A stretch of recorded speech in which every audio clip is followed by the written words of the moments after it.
when I am looking out into the Pacific Ocean at its beautiful ocean waves, I remember in the early 1980s when the People's Republic of China gradually opened its doors to the world. Taking advantage of this golden opportunity, thousands and thousands of young Chinese walked across the country's border to the Western world. Like birds chasing the ocean's tide, these young people were filled with hope. Composer Tan Dun, who is of my generation, was part of the group of students studying abroad. In 1986, he was offered a fellowship at Columbia University. Before Tan Dun left for New York, he had already become a controversial celebrity with a history of awards in China.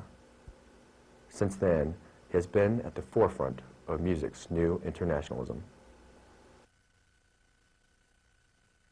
Tan Dun told me that in September of 1994, his new musical instrumental experiment, The Paper Ritual, The Pink, was performed in New York's La Mama Theater by the Mooner Dancing Project.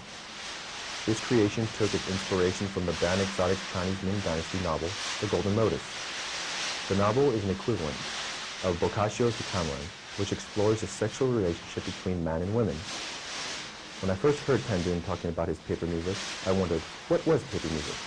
How could he use paper music to create a stage version of the old story?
I think to do the paper music is same. Like doing ceramic and water music. It's something I'm doing on the idea of a material music. In a way, of course, it's big stream since the John Cage started this real sound word materials. And from John Cage we also can find the Chinese roots, Chinese masters about all the sound environment things. For example, we're talking about the silence. I mean, 2,000 years ago, the Taoist master Lao Tzu already said, a greatest tone you can only hear in silence. I mean, it sounds like a John Cage, but that's Chinese. It's very, very Chinese. So the thing I'm doing today is, in fact, I go back to my own roots. Okay, of course, might be a signal to against the big wave of the world, but I didn't think so.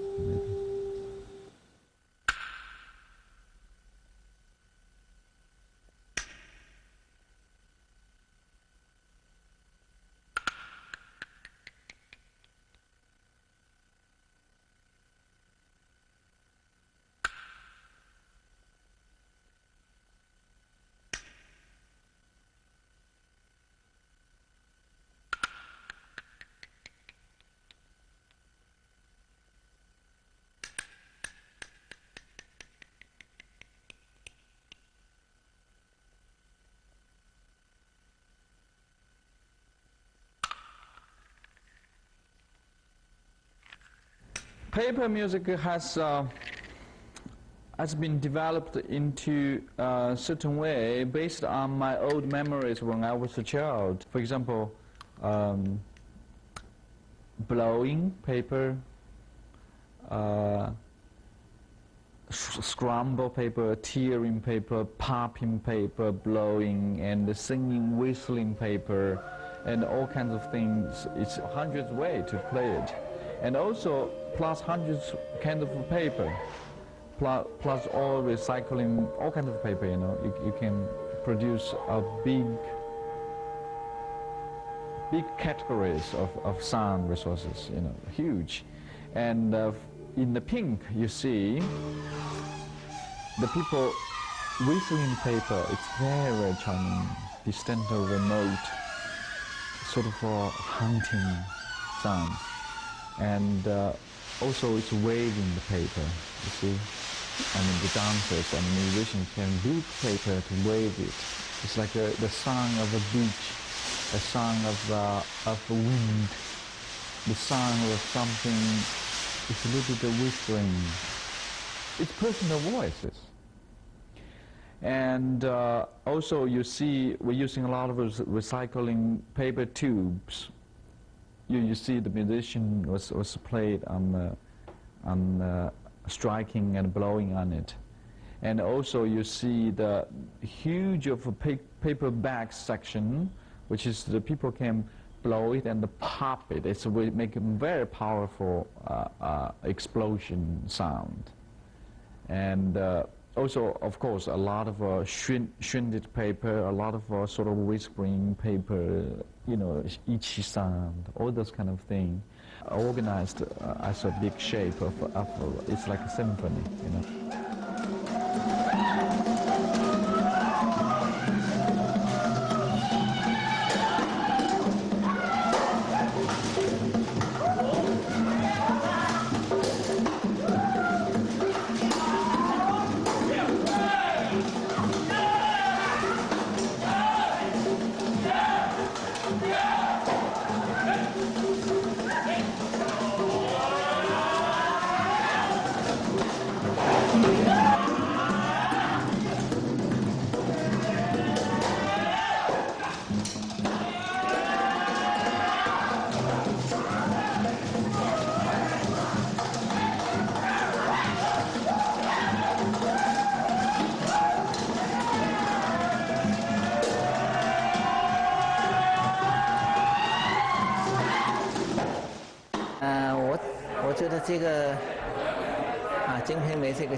I feel that the Pink is very creative.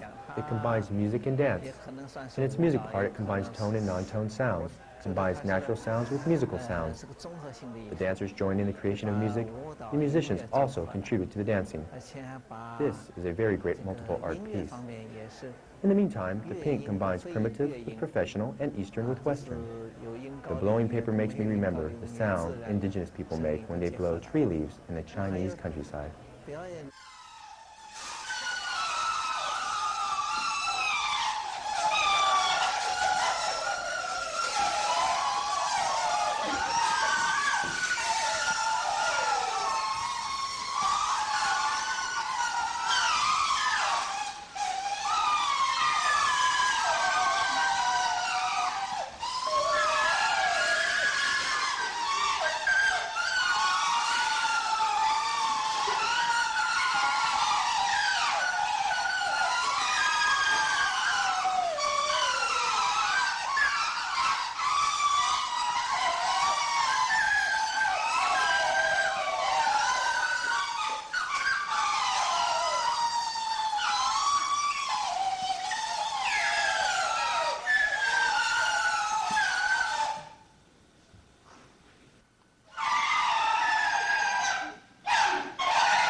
Very distinctive about the music in this piece is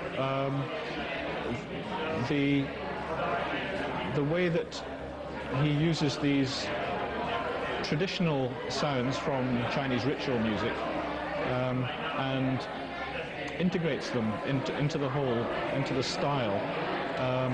And the use of paper, if you like, it's environmental music. It's the use of natural sounds.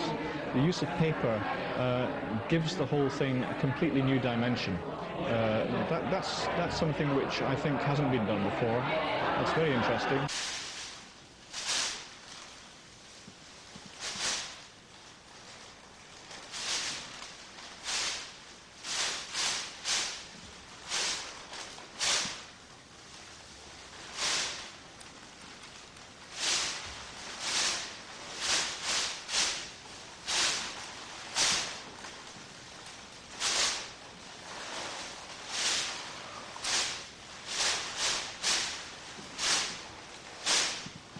When I first heard Ken Dun, I knew he was a successful orchestra composer. For this reason, I thought he had only a classical Western musical background. But he told me a complete different story.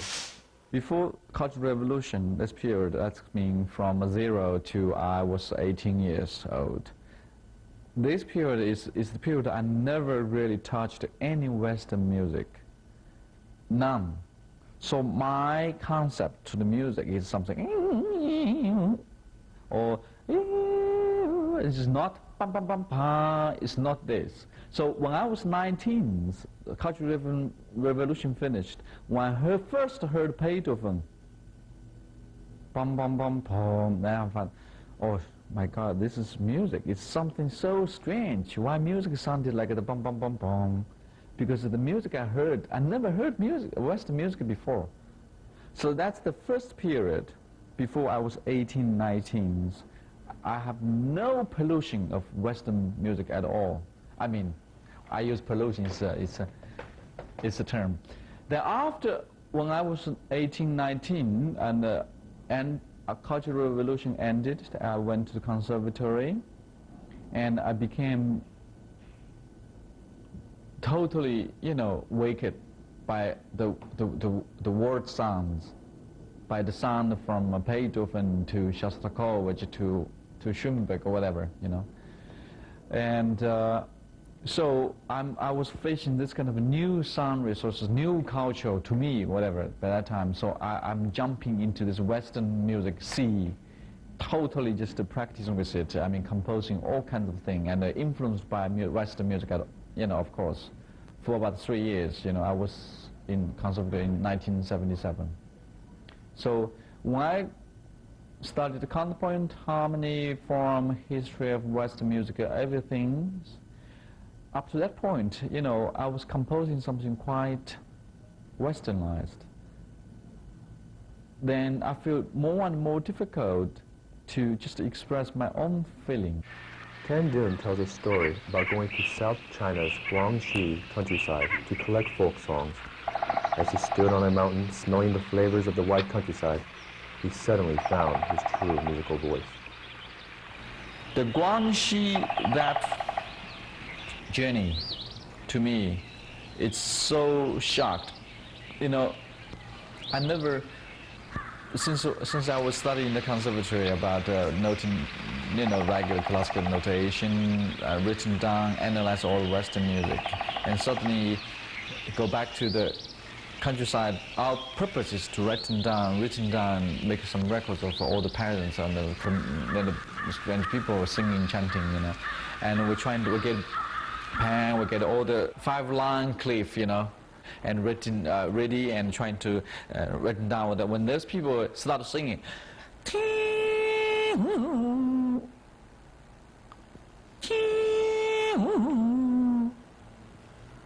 then we don't know how to do it. We didn't really how to do it. I mean, we just find physically there's a big contrast. How could we written down on the system which we learned from conservatory?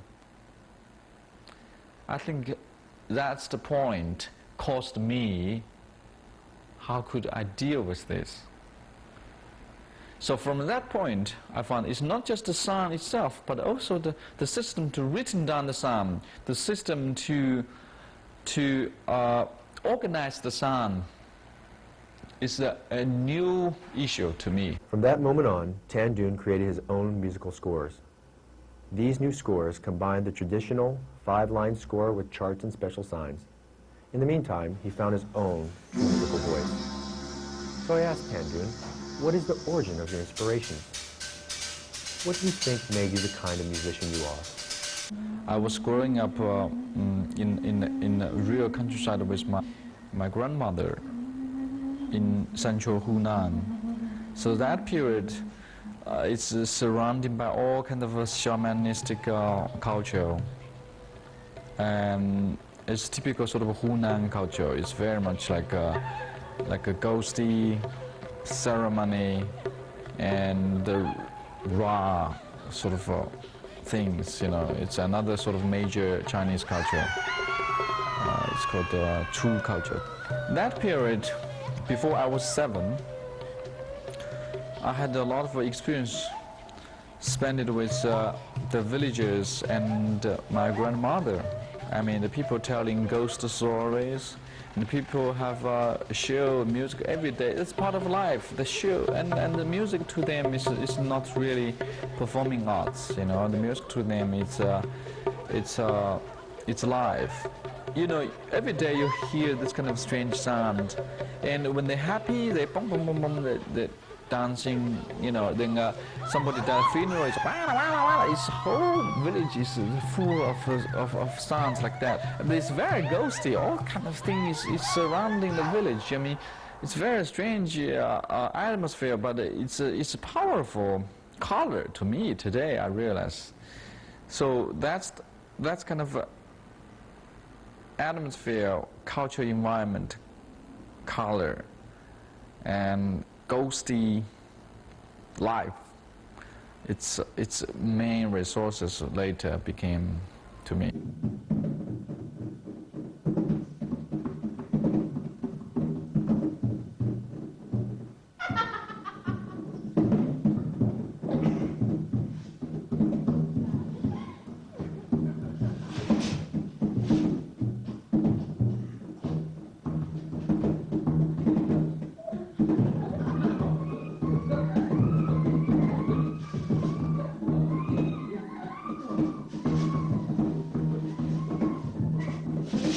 From China to New York, it's a big shock.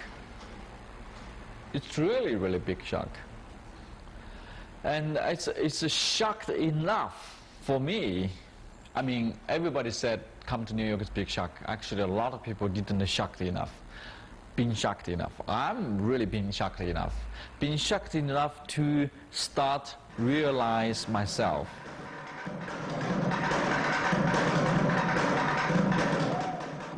I think I'm lucky because I was shocked enough and start to realize more and more who I am, and I think I see myself much clearer than I was in China.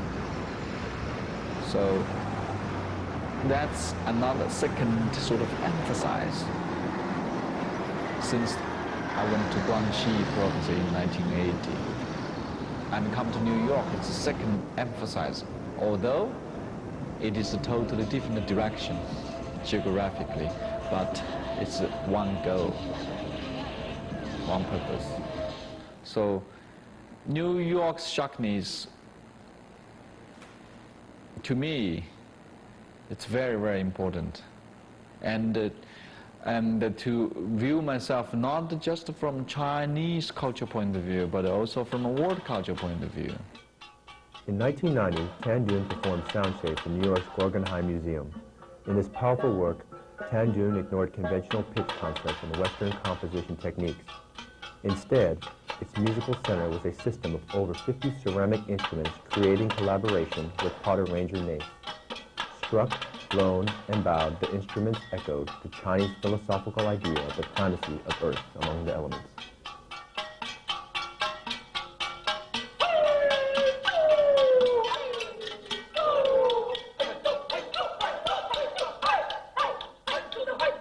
Some Chinese audience argued Tan Dun's music is not Chinese music.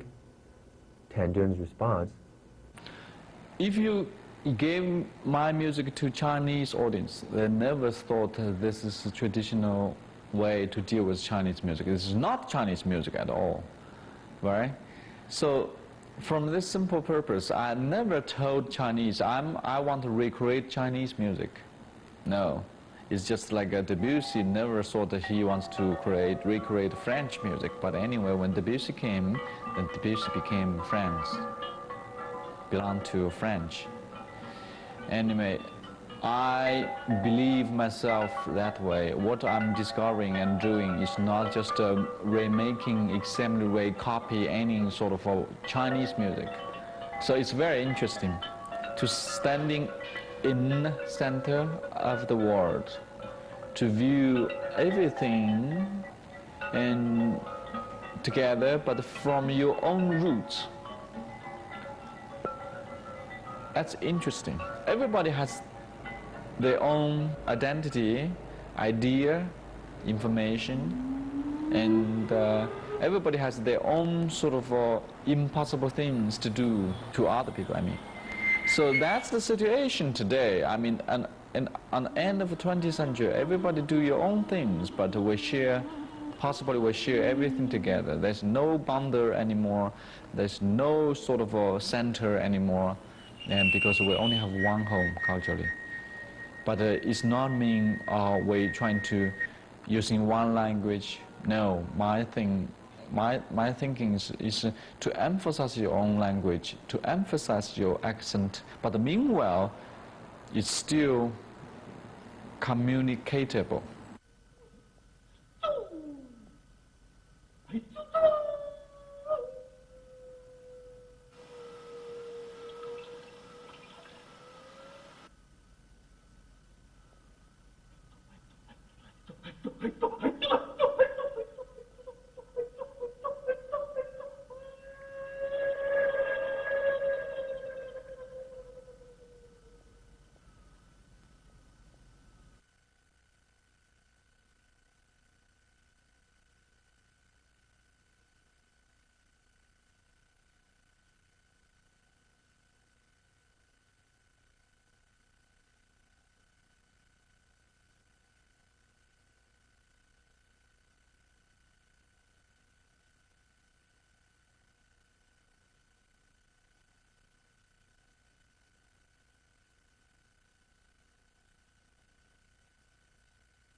What I find, what I used, doesn't matter how strangely, it's not I found it. It's not mean I made it. It's all existed in the world. How many things still existed in the world, I don't know. But what I find is just a many tiny things. So the people said, oh, maybe you're doing things so wide, I mean, different, especially a lot of Chinese audience criticize me, maybe, oh, it's too wide, too against tradition. But actually, it's very tradition to me. It's natural. And to me, this is unknown world, because I know it's there. But everybody's limitation. This is very Taoist. I mean, the purpose of Tao is trying to find things by yourself, but it's already existed. So nothing is everything, but everything could be nothing. So that's my philosophy.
By the time I completed this project, I had heard some good news about Tan Dun.